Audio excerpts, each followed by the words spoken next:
मैं हूं मधु और स्वागत है आपका मेरे चैनल ट्विंस मामा में। अपने कल के वीडियो में मैंने आपसे बात की थी कि emotional connection between parents and a child, इसकी क्या अहमियत होती है।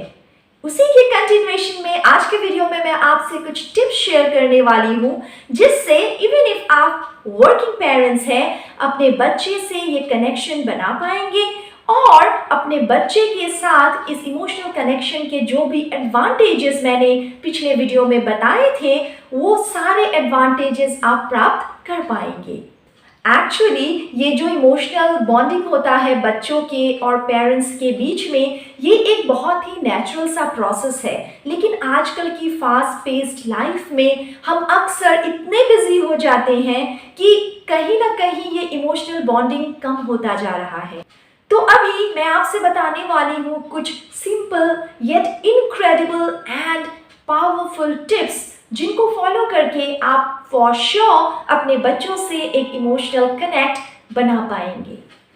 फेमस फैमिली थेरेपिस्ट वर्जीनिया सैटर के अनुसार आपको एक बच्चे को अराउंड 12 झप्पियां देनी चाहिए एक दिन में, ताकि उसकी जो इमोशनल एंड साइकोलॉजिकल ग्रोथ हो वो प्रॉपर हो। इसीलिए आई फील सोकर उठते ही या फिर रात को सोते वक्त एटलीस्ट हमें अपने बच्चों को झप्पियां जरूर देनी चाहिए। और हो सके तो जब आप काम पे जा रहे हैं, उन्हें गुड बाय कहते हुए एक किस कीजिए, उन्हें हग कीजिए। वापस आके भी इसी तरीके का एक कडलिंग और स्नगलिंग का प्रोसेस अगर आप मेंटेन करती हैं, तो बच्चे को फिजिकल वार्मथ या फिर जो लव आपका है वो रियलाइज होगा। बचपन में इन्फेंसी और टॉडलरहुड की मैं बात कर रही हूँ, बच्चों को इस फिजिकल वार्मथ की बहुत ज़रूरत होती है। ये उनके लिए एक इमोशनल डेवलपमेंट का कारक होता है। लेकिन क्योंकि हम पेरेंट्स आजकल घर से बाहर होते हैं, मोस्ट ऑफ द टाइम अपने काम में बिजी होते हैं, तो हो सकता है इस एस्पेक्ट में हम बहुत ज़्यादा ध्यान ना दे पा रहे हो। इसीलिए ये था मेरा टिप नंबर 1।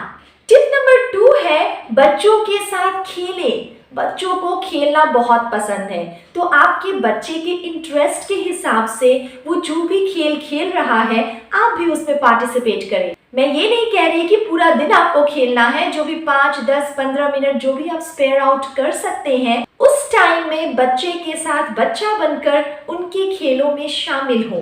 टिप नंबर 3 है कि जब भी आप बच्चे के साथ इंटरेक्शन कर रहे हैं, अपने फोन से दूर रहें या टीवी के सामने ये इंटरेक्शन का काम ना करें। आई मीन टू से प्रॉपर 1-to-1 टाइम दे बच्चे को, स्क्रीन टाइम से दूर रखकर उनसे ये इंटरेक्शन करें। इस तरीके से आप दोनों एक दूसरे को बेहतर समझ पाएंगे। आई फील मैंने अपने बहुत सारे वीडियो में ये कहा है कि communication is the key to understand your child.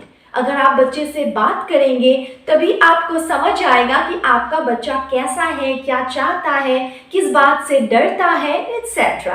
तो मेरा मतलब ये है कि जब आप बच्चे को टाइम दे रहे हैं, आपको हर दिन कोई स्पेशल एक्टिविटी नहीं करनी, बल्कि आपको बस अनडिवाइडेड अटेंशन उस दौरान अपने बच्चे को देना है। अगर आप मेरी तरह ट्विन पेरेंट हैं, फिर आपको अपने दोनों बच्चों को इंडिविजुअल टाइम भी देना चाहिए, individual 1-to-1 time, so that आप उनकी डिफरेंट पर्सनालिटीज को समझ पाएं। दो वो ट्विंस हैं, उनकी पर्सनालिटी डिफरेंट होंगी, उनके इंटरेस्ट अलग होंगी। तो अगर आप ये 1-to-1 कनेक्शन नहीं बनाएंगी, तो आपको उन्हें समझने में मुश्किल होगी। वो साथ में इस दुनिया में आए जरूर हैं, लेकिन उनको आप दो इंडिविजुअल की तरह ही ट्रीट करें। ये मेरा एक पर्सनल एक्सपीरियंस है। जैसे मेरा वियान, उसे फुटबॉल काफ़ी पसंद है, उसे गाड़ी और स्क्रूज वगैरह खोलना, इस तरीके का काम बहुत पसंद है, गैजेट फ्रीक बच्चा है। वेयरएज़ अगर आप जियान की बात करें तो उसे टेडी पसंद है, उसे साइकिल पसंद है, वो साइकिल में चीज़ें लोड करके रख देता है, वो उसका फेवरेट प्ले टाइम होता है। वो चीज़ें लोड करता है और कहता है पापा जैसे डिक्की में सामान डालते हैं गाड़ी के, मैं भी वही कर रहा हूँ। तो दोनों काफ़ी डिफरेंट है, मेरा ये कहने का मतलब है। और ये मुझे इसलिए पता चलता है क्योंकि मैं उनके साथ 1-to-1 टाइम स्पेंड करती हूँ। नेक्स्ट टिप है कि जब बच्चा गुस्सा हो, आपको कूल एंड काम रहना चाहिए। ये मैं भी अभी सीख ही रही हूँ। मैं ट्राई करती हूँ कूल एंड काम रहने की, but most of the time नहीं हो पाता। रिसर्च के अनुसार पेरेंट्स को कूल एंड काम रहना चाहिए जब बच्चा गुस्सा हो रहा हो, चाहे वो टेंट्रम्स थ्रो कर रहा हो या अपने फ्रस्ट्रेशंस दिखा रहा हो। आप कूल एंड काम रहें, उसे समझें किस चीज़ की वजह से वो इस तरह से भड़क रहा है, इस बात को समझें, उनसे पूछें, वो चाहे सही हो गलत हो, उनकी बात को सुने और उसके आगे जब बच्चे का ये टेंट्रम या जो सडन आउटबर्स्ट था वो खत्म हो जाए, फिर आप उसे सुकून से शांति से समझाएं। वो बेहतर समझेगा और आगे जाकर जब कभी भी उसके लाइफ में ऐसा कोई सिचुएशन आएगा जब उसे गुस्सा आ रहा हो या उसका इमोशनल आउटबर्स्ट हो रहा हो, टाइम के साथ ये अलग होगा। अभी शायद वो खिलौने के गिरने पे रो रहा है और आगे जाकर शायद वो अपने एग्जाम की टेंशन में रोए या किसी और रीजन से, लेकिन उसे ये समझ आएगा कि at this particular moment I can go back to my mom और डैड और मैं उनसे अपने प्रॉब्लम के बारे में डिस्कस कर सकता हूँ या कर सकती हूँ।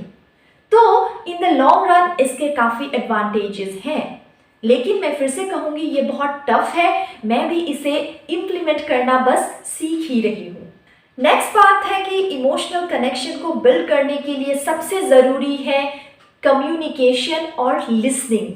अपने बच्चे की सुने। पहले भी मैं कह चुकी हूँ कि वो क्या फील कर रहे हैं, क्या कहना चाहते हैं, ऐसा क्यों कर रहे हैं, जो कुछ भी या कुछ नहीं तो वो अगर आपको अपनी पूरी दिनचर्या ही बता रहे हैं, आप सुने। आप सुनेंगे तो उनको लगेगा कि you are respecting their thoughts या फिर उनके फीलिंग्स को आप एक तवज्जो दे रही हैं।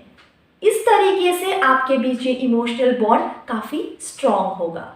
इसके अलावा बच्चे को आप कुछ सिखाएं और इस प्रोसेस में भी आपकी एक कनेक्शन बन सकती है। फॉर एग्जाम्पल, बच्चे को हाथ धोना सिखाएं। एक टॉडलर है, आप उसे हाथ धोना सिखा रही हैं। 1 दिन, 2 दिन, 3 दिन गया, उसके बाद जब बच्चा खुद से हाथ धोना सीख गया अच्छे से, उसे अप्रिशिएट करें। उसे ये लगेगा कि उसकी ये छोटी सी अचीवमेंट की वजह से उसके मम्मा या पापा भी इक्वली खुश हैं। मेरा मतलब है कि एक्नॉलेजमेंट सबको अच्छा लगता है और बचपन में तो ये काफ़ी अच्छा लगता है। और अगर आप बहुत ही बिजी पेरेंट हैं, मतलब सुबह उठकर घर से निकलते हैं और रात को बच्चे के सोने के टाइम में ही आप वापस आते हैं, तो फिर एटलीस्ट सुबह उठकर 10 मिनट और रात को सोने से पहले 10 से 15 मिनट अपने बच्चों के साथ बातें करें। उन्हें हग करें, उनकी बातें सुने, उनसे पूछें उन्होंने दिन भर में क्या किया, आपने क्या मिस आउट किया, क्या उन्हें कोई वरीज़ है, कोई एंग्जाइटी है, कोई टेंशन है। डिपेंडिंग ऑन देयर एज आप उनसे बातें कर सकते हैं। और रिसर्चर्स ये कहते हैं कि आपको इस तरीके का कन्वर्सेशन सिर्फ चाइल्डहुड या टॉडलरहुड में नहीं, बल्कि आगे तक, टीनेज तक या उसके आगे तक अपने बच्चे के साथ कंटिन्यू रखना चाहिए, क्योंकि रिसर्च स्टडीज़ में पाया गया है कि टीनेजर्स अक्सर इस तरीके के कूल एंड काम एनवायरनमेंट में रात को अपने फीलिंग्स को ज़्यादा ओपन अप करते हैं। वो अपनी वरीज, एप्रीहेंशंस, एंग्जाइटीज़ आपसे शायद उसी दौरान शेयर करें और आप उसका कोई सल्यूशन उन्हें दे पाएँ। तो बस इन्फेंसी हो या टॉडलरहुड, चाइल्डहुड हो या टीनेज, अपने बच्चों को फिजिकल वार्मथ, टाइम और तवज्जो दें। इससे आपका और उनका जो इमोशनल कनेक्शन है वो एक काफ़ी स्ट्रॉन्ग कनेक्शन बनेगा और आप दोनों को एक दूसरे पे ज़्यादा ट्रस्ट होगा, एक दूसरे के साथ आप ज़्यादा खुशी खुशी रह पाएंगे। ऐसे ही पेरेंटिंग और प्रेगनेंसी रिलेटेड टॉपिक्स के लिए मेरे चैनल को काइंडली सब्सक्राइब कर लें और नोटिफिकेशन बेल को हिट करना ना भूलें। इससे आपको मेरे नए वीडियोस की जानकारी तुरंत ही मिल जाएगी। Thank you so much. See you soon.